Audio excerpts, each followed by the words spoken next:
அஸ்ஸலாமு அலைக்கும் ஃப்ரெண்ட்ஸ். நம்ம இன்றைக்கி என்ன பண்ண போகிறோம்டா, கொத்து புரோட்டா மாதிரி கொத்து சப்பாத்தி இன்றைக்கி ரெடி பண்ண போகிறோம். ஃபஸ்ட் டைம் நான் ரெடி பண்ண போகிறேன். எப்படி இருக்குதுன்னு பார்க்கலாம் வாங்க, எப்படி பண்ணலாம்னு பார்க்கலாம். ஃபஸ்ட்டு நம்ம சப்பாத்தியெல்லாம் குட்டி குட்டியாக நம்ம பிச்சு போட்டுடலாம்.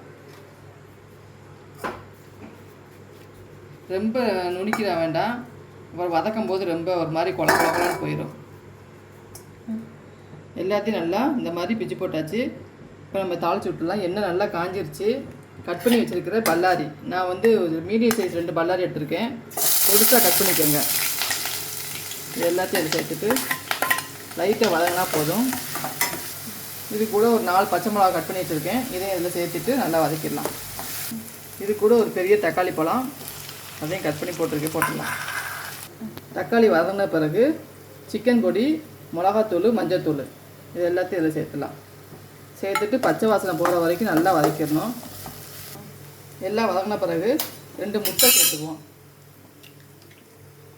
2 முட்டையை சேர்த்துட்டு நல்லா வதக்கி விட்டுடலாம்.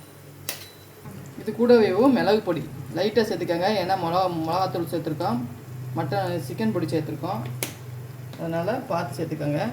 கூடவேவும் உப்பு இதுக்கு மட்டும் சேர்த்துக்கோங்க. சப்பாத்தியில் நம்ம உப்பு போட்டு பிசைஞ்சிருப்போம். மசாலுக்கு மட்டும் லைட்டாக உப்பு சேர்த்தா போதும். பத்தாட்டி நம்ம லாஸ்ட் கூட பார்த்துக்கலாம். சப்பாத்தி போடுறதுக்கு முன்னாடி எல்லாத்தையும் நல்லா வதக்கி விட்டுடலாம்.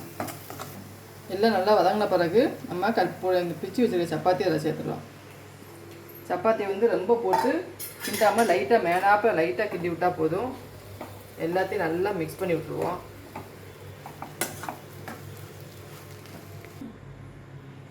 எல்லாத்தையும் நல்லா மிக்ஸ் பண்ணியாச்சு. லாஸ்ட்டில் நம்ம மல்லித்தலையை அதில் தூவி விட்டுருவோம். நம்ம இதை டேஸ்ட் பண்ணி பார்த்துடலாம் எப்படி இருக்குண்டு. சூப்பராக இருக்குது. இது கூட டொமேட்டோ சாஸ் ஊற்றி சாப்பிட்டிங்கன்னா இன்னும் டேஸ்ட்டாக இருக்கும். மறக்காமல் நீங்களும் வீட்டில் ட்ரை பண்ணி பாருங்கள். லைக் பண்ணி, ஷேர் பண்ணி, சப்ஸ்கிரைப் பண்ணிடுங்க. அஸ்ஸலாமு அலைக்கும்.